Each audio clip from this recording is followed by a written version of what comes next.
Back in the 6th century, in the heart of the Byzantine Empire, there was a massive sea creature named Porphyrios that caused quite a stir around Constantinople. This giant, measuring about 13.7 meters long and 4.6 meters wide, was a mystery to everyone. People couldn't decide if he was a huge sperm whale or a massive orca because of where he lived. Porphyrios became a legend, especially among sailors and traders, who would talk about him in quiet tones, debating his true nature. For over 50 years, Porphyrios was the terror of the seas near Byzantium. He was most often seen in the Bosporus Strait, a super important waterway for trade and military ships traveling between the Black Sea and the Sea of Marmara, and onwards to the Aegean and Mediterranean seas. But with Porphyrios around, it became a place of danger.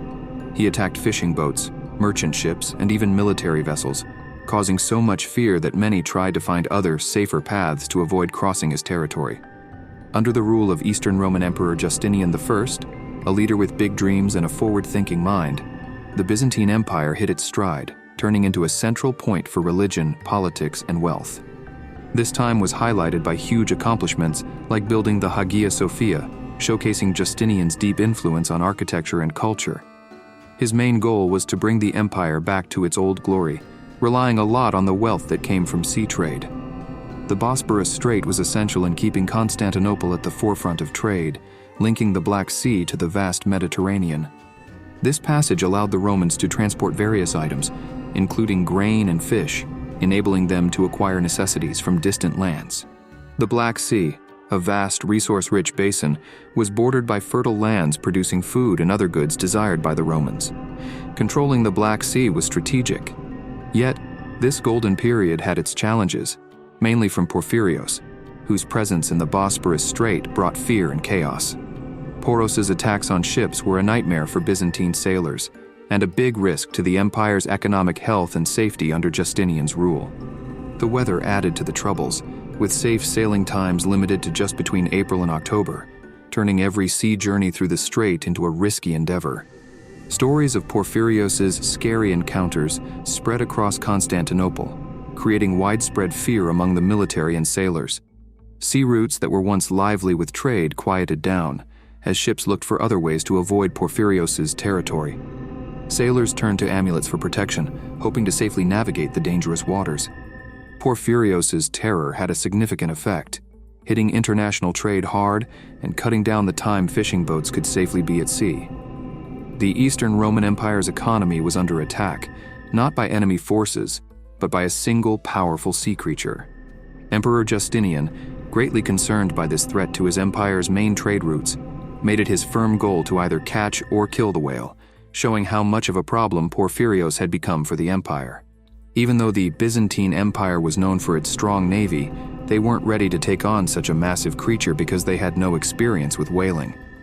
Motivated by the promise of a big reward, brave sailors tried to take on Porphyrios, but none of their efforts worked out. Those who survived these dangerous attempts came back with stories of Porphyrios' enormous size, making the legend even bigger. It's hard to say exactly how much damage was done to Byzantine shipping, but history suggests it was a lot.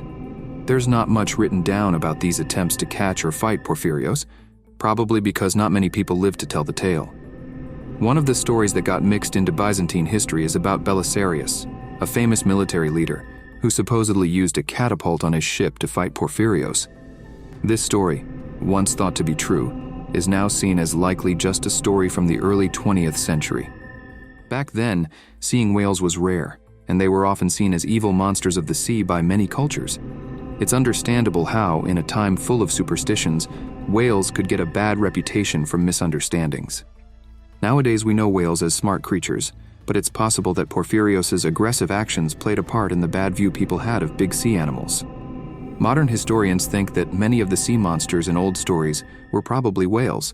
For example, Norse stories from the 1200s tell of Hafgufa, a huge creature that caught fish in its mouth, just like how whales feed today. This idea, that old sea monster stories were actually about whales, is something scientists studying the ocean and marine life now agree with. It shows us how nature has stayed pretty much the same over centuries. Take Porphyrios' wild encounters at sea, for example. While his stories stand out, they're not the only ones of their kind.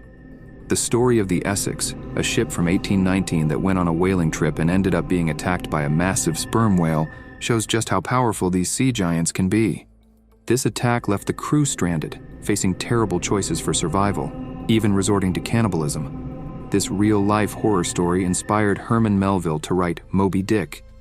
Then there's Mocha Dick, a legendary white whale known for battling whalers, who actually inspired the character of Moby Dick.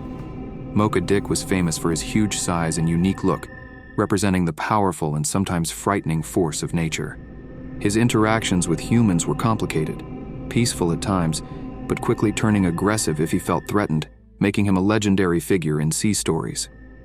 Porphyrio, much like Mocha Dick, showed a similar mix of calm and aggression. Usually he didn't bother with humans unless he felt cornered or threatened, which adds an interesting twist to his story. This mix of legend and real animal behavior makes Porphyrio more than just a mythical creature. He's a part of the vast and mysterious world of nature that still fascinates us today. The story of Porphyrios reached a sad and surprising end when he chased a group of dolphins and ended up stranded on the shores near the Black Sea. When the tide went out, Porphyrios was left stuck in the mud, unable to free himself. Despite trying hard, he only got more trapped.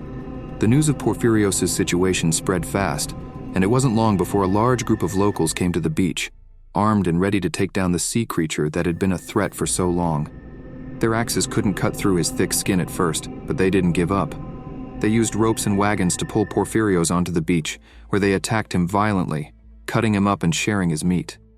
Some ate the meat right there, while others took parts of the whale home as a dark reminder of their triumph over the power of the sea.